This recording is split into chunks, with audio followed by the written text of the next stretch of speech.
Okay, so let's talk about sound transduction. This is the mechanism of hearing, and I'm just going to go over the basic structures of the ear. Here's the ear canal, the malleus, the incus, the stapes, the round window, the tympanic membrane, the tympanic duct, the cochlear duct, and the vestibular duct, the cochlear nerve, and the oval window. My small purple lines in this diagram represent my vibrations. Okay, so to begin, sound waves will strike the tympanic membrane and become vibrations.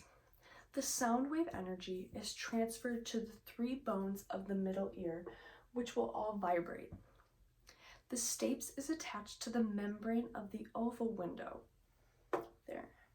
Vibrations of the oval window create fluid waves within the cochlea.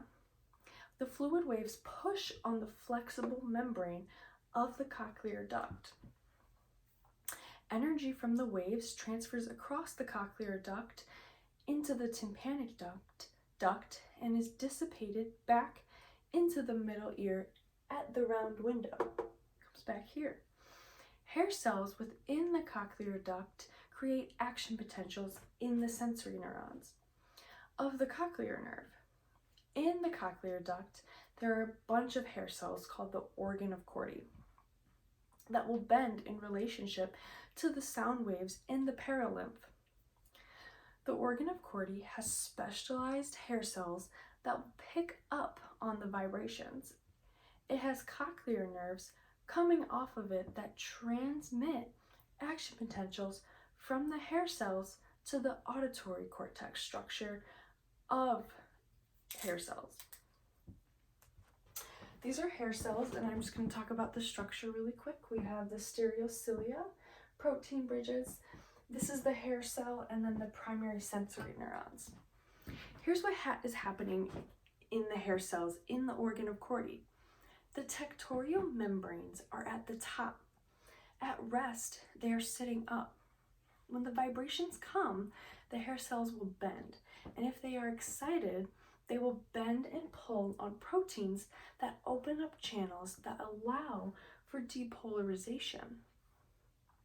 Sodium will flow in and become more positive on the inside, and thus depolarizing, which causes an increase in action potential frequency in the associated sensory neuron. Calcium will come in and cause exocytosis of neurotransmitters. Those neurotransmitters will go across the synapse, triggering action potentials in the postsynaptic neuron. At rest, we have few neurotransmitters that are tonically coming out. During excitation, we have increased action potentials. During inhibition, the hair cells will go in the opposite direction, closing, and there are less neurotransmitters being released. In this one, we have what is happening with the action potentials. At rest, there are few. When it's exciting, there are many action potentials.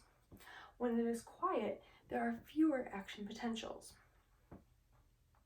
The frequency represents magnitude in action potentials. And that is how the mechanism of hearing works with hair cell transduction.